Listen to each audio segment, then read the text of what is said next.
예, 안녕하십니까.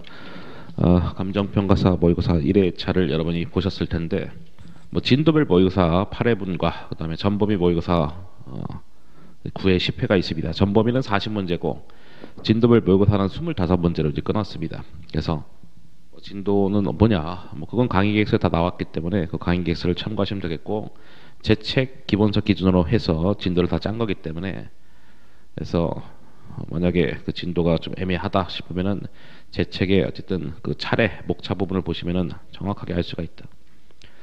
뭐 1회차는 말 쪽이 많죠. 뭐 개념책에 제모집회 뭐 작성과 표시 이런 쪽이 많기 때문에 시간은 부족하지 않을 것이고, 그래서 뭐 큰 의미는 없지만은 45분 시간을 드렸기 때문에 25문제 뭐 시간은 충분할 거라 봅니다. 근데 보통 1회차 모의고사를 보면은 점수가 엉망이죠. 왜냐면은 진도를 모르고 그냥 뭐 시험 봤다 이거지. 그 다음부터는 이제 정신 차리고 진도 딱딱 맞춰서 공부하다 보니까 점수가 확 올라가는데, 어쨌든 1회차 때는 그 진도 모르고 보신 분들은 엉망이 될 것이다. 예, 뭐 강평인데 25문제 금방 간평하겠죠. 사실 뭐 마음 먹으면은 뭐 1시간 동안 다 할 수 있는데, 어쨌든 뭐 2시간에 걸쳐서 13문제, 12문제 뭐 그 정도 강평을 할 생각입니다. 뭐 41번 정답은 5번.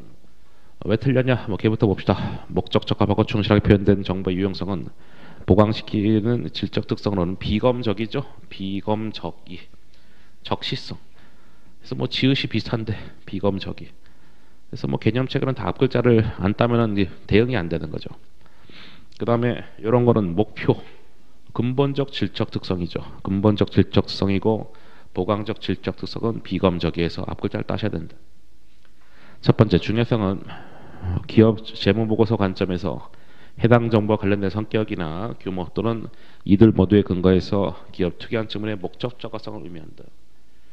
그래서 중요성은 이제 기업마다 다 다르다라는 것이 기업 특유의 측면의 목적 적합성이다라는 것이고, 그다음 또 중요성은 규모, 어떤 양적 측면과 그다음에 성격, 질적 특성, 질적 어떤 중요성이 다 있다는 것이죠. 금액으로 나타날 수 있는 어떤 양적 중요성도 있고 수치화할 수 없는 질적 중요성도 있다. 뭐 그런 뜻이고, 예측가치 갖기 위해서는 예상치일 필요는 없다. 뭐 아주 뭐 시험에 자주 출제됐던 그런 문장이 되겠죠. 그래서 우리가 어떤 과거의 정보를 가지고 우리가 예측가치를 가질 수도 있다. 왜냐면 과거의 정보, 예를 들어서 뭐 영업이익이 쭉 뭐 10년치 데이터가 있어.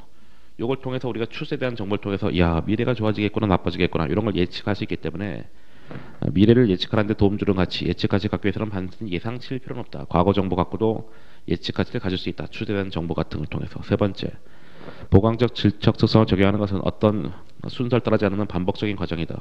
아까 뭐 보강적 질적 특성에서 뭐 비검적이 봤는데, 뭐 그것이 뭐 계속적 반복적으로 적용된다는 거지 뭐가 더 중요하고 뭐가 덜 중요하고 그런 것도 없다. 계속적 반복적으로 반복되는 과정이고, 때로는 하나의 보강적 질적 특성이 다른 질적 특성의 극대로 해서 감소될 수도 있다. 예를 들어서 아까 했었던 목표, 근본적 질적 특성이죠. 이런 거를 위해서 보강적 질적 특성이 어떤 감소가 될 수도 있다는 것입니다.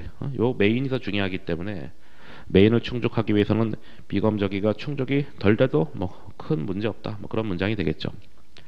검증 가능성이 뜻인데, 독립적인 서로 다른 관찰자가 어떤 소설의 표현에 충실한다는데 비록 반드시 일치하지 못한다 하더라도 의견이 일치할 수 있다. 뭐 그게 뭐 검증 가능성의 뜻이죠.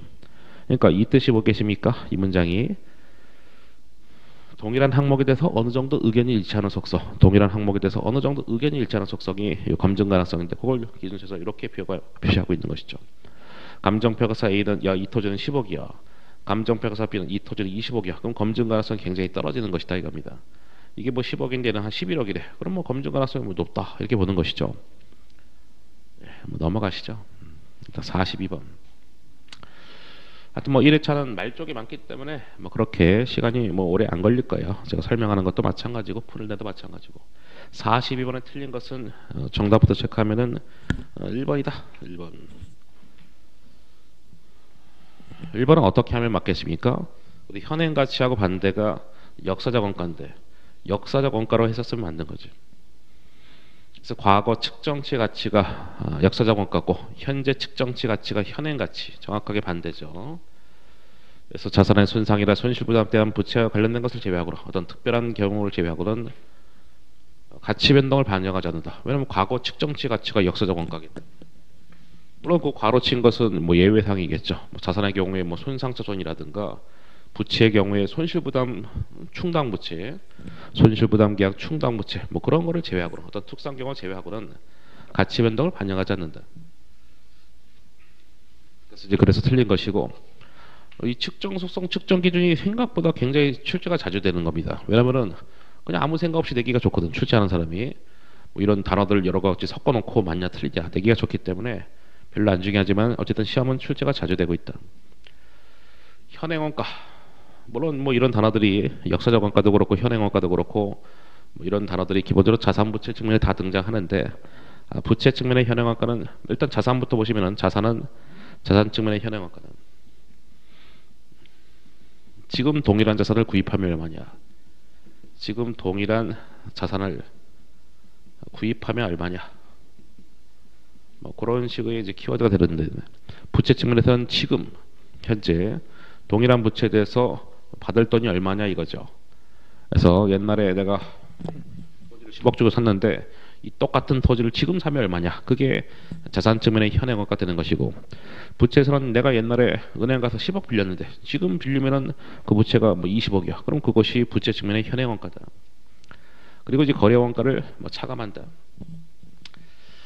이런 것이 은근히 답이 잘 되는 게 뭐냐면은 이 차감한다 또는 뭐 포함한다 뭐 그런 것들이 또 은근히 답이 잘 되는데 어떨 때는 차감이고 어떨 때는 뭐 포함 더하는 것이냐 했을 때는 이렇게 보시면 됩니다. 자산 측면에서는 자산 구입하니까 돈이 나가지 않습니까? 그럼 거래원가는 돈이 나가는 거야. 그 방향이 같죠. 그럼 그때는 거래원가를 포함한다 이렇게 보시면 되겠고 돈이 나가고 거래원가 돈 나가고 그 다음에 부채 측면에서는 현행원가가 돈 들어온 금액이고 거래원가 돈이 나가지 않습니까? 방향이 반대야. 차감한다 뭐 이렇게 보시면 돼. 이것도 뭐 포함한다 그럼 틀린 거라고. 은근히 그쪽에서 답이 잘 나와요. 그 다음 사용가치 이행가치는 시장 참여자의 가정보다는 기업 투기의 가정을 반영한다. 왜냐하면 두 개의 공통점 뭡니까? 일단 이 사용가치는 자산 측면이고 이행가치는 이제 부채 측면인데 공통점은 현재 가치한 개념이다. 일단 개념부터 설명하면은 자산의 측면의 사용가치는 이 자산 사용 시 미래 캐시플로를 현재 가치한 거.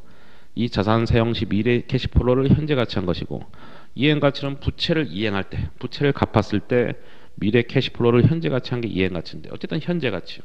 이 현재 가치한 거는 기업이 산정한 가치거든. 또 시장에서의 결정된 가격이 아니라 기업이 주관적으로 설정된 가격이다 이겁니다. 그래서 기업 투기 가치가 뭐 그런 뜻이고 그 다음에 자산의 현행 가치는 아까 말했죠. 지금 동일한 자산을 구입하면 얼마냐라는 것이고 역시 거래원가 차감한다 하면 틀리고 포함한다 아까 말했죠. 포함한다 하면 맞는 거다. 그 다음에 자본은 뭐 개별 항목, 그 다음에 전체 항목, 플러스가 뭐 보통이지만은 뭐 마이너스가 될 수도 있다. 당연하지, 그렇죠? 우리가 뭐 예를 들어서 자본 잠식 같은 거는 그 자본 잠식이 이제 자본이 마이너스라는 것인데 뭐 그럼 당연히 뭐 자본 자체가 마이너스가 될 수 있는 것이고, 그다음 뭐 자기 주식 같은 거는 뭐 차변 항목이기 때문에 그런 자본 조정 같은 것들은 뭐 마이너스 항목이 뭐 많이 있죠. 하여튼 뭐 전체든 부분이든 마이너스가 될 수도 있다.